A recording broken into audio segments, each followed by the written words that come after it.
Assalamualaikum warahmatullahi wabarakatuh.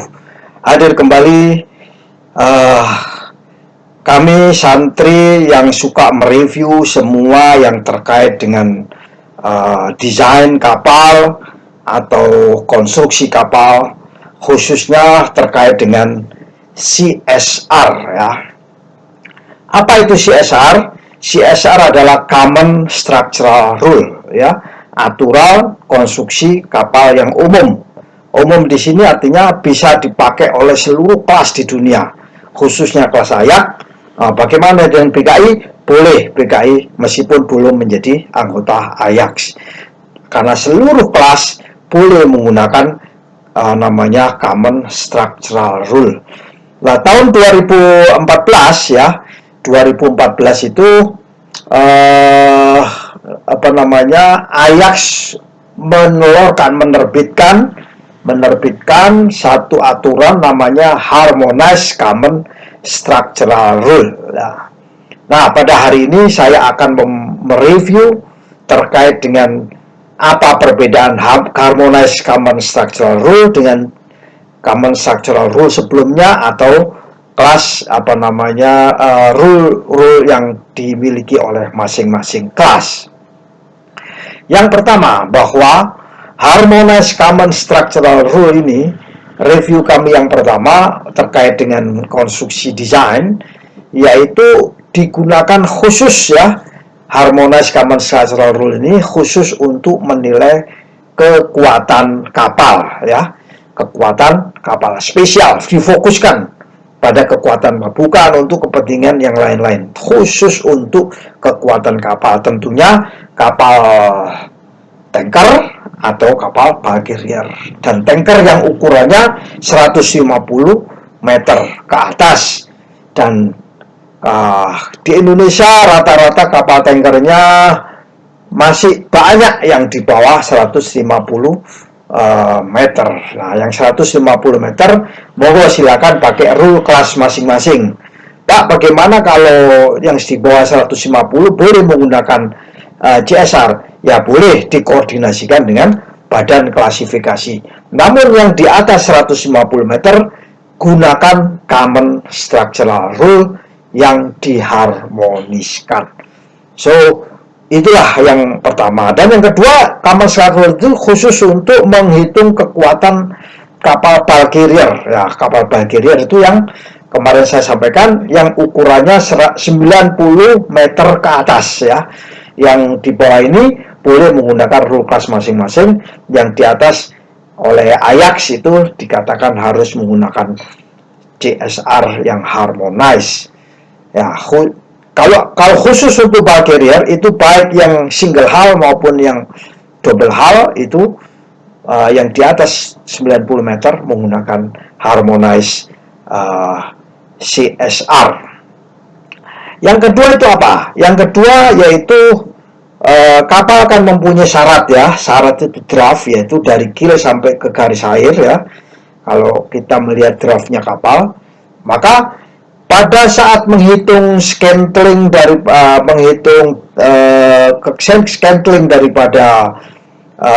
kapal, maka draft scantlingnya adalah 4% lebih tinggi daripada draft. Menghitung scantling berdasarkan draft itu 4% draftnya lebih tinggi dari perhitungan kelas atau yang sebelumnya, yaitu CSR yang sebelumnya. So, jadi ada perbedaan 4%. Nah, 4%. Kenapa kok harus 4%? Alasannya oleh Ajax waktu itu dibentuk, sesuai yang saya baca, reviewnya adalah untuk safety factor. Yang 4% ini adalah untuk safety factor. Jadi kembali lagi, para desainer menghitung draft scantling tambahin 4%. Para surveyor yang melakukan approval ya ditambahi 4%. Galangan pun juga demikian, dalam menghitung beban juga ditambahi draftnya itu 4%. Itu adalah review kami yang kedua. Sedangkan review kami yang berikutnya adalah kapal itu ya, baik tanker maupun bulk carrier, dihitung pada saat balas yang paling minim ya. paling minim balas itu kayak apa? Nah, kenapa kalau harus paling minim? Karena pada saat paling minim ini beban kapal adalah terbesar. Ya, beban kapal karena muatannya terbesar, balasnya diminimkan. Lah, pada saat beban terbesar ini dihitung bagaimana konstruksi kekuatan kapal. Ya, khususnya bulk carrier itu pada saat balas minim itu bebannya besar, jadi tertumpuk di bagian tengah kapal, jadi bisa mengalami cracking ya, mengalami cracking. Itu review kami santri tukang mereview desain kapal. Dan yang ketiga adalah draft kapal ya. Draft kapal itu paling minim, draftnya paling minim, tetapi draftnya paling berat. Jadi optimisasi. Jadi draftnya mini, tapi draftnya paling berat. Jadi beban paling berat daripada suatu kapal ya. Nah, minimal berapa? Nah, kemudian dan itu draft paling minim. Kalau lebih dari itu ya akan tenggelam. Ya, jadi dihitung yang paling minim.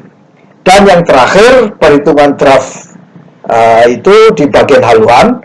Maka draft haluan sesuai dengan CSR yang diharmoniskan adalah 1/4 dari tinggi haluan. Nah, tinggi haluan. Nah, ini masih ada perdebatan interpretasi tinggi haluan atau panjang daripada haluan dari garis perpendikular. Atau biasanya itu tinggi haluan. Nah, yang satu kelompok mengatakan itu tinggi haluan. Jadi minimum draftnya adalah 1/4 daripada tinggi HH di bagian haluan kapal. Bukan panjang haluan, tapi tinggi haluan ini. Demikianlah review singkat kami tentang terkait dengan draft ya yang digunakan untuk perhitungan konstruksi kekuatan kapal menggunakan Common Structural Rule, khususnya Harmonized Common Structural Rule ya. Karena tujuannya draft ini adalah untuk menghitung kekuatan daripada kapal, baik itu kapal bulk carrier maupun kapal oil tankers. Demikian review singkat kami terkait dengan Harmonized Common Structural Rule, yaitu dihubungkan dengan draft kapal. Semoga para praktisi maritim ya bisa mengambil manfaat dari ini. Silakan mendesain kapal dan silakan di-approve-kan ke badan klasifikasi. Wallahul muwaffiq ila aqwamit thoriq. Wassalamualaikum warahmatullahi wabarakatuh.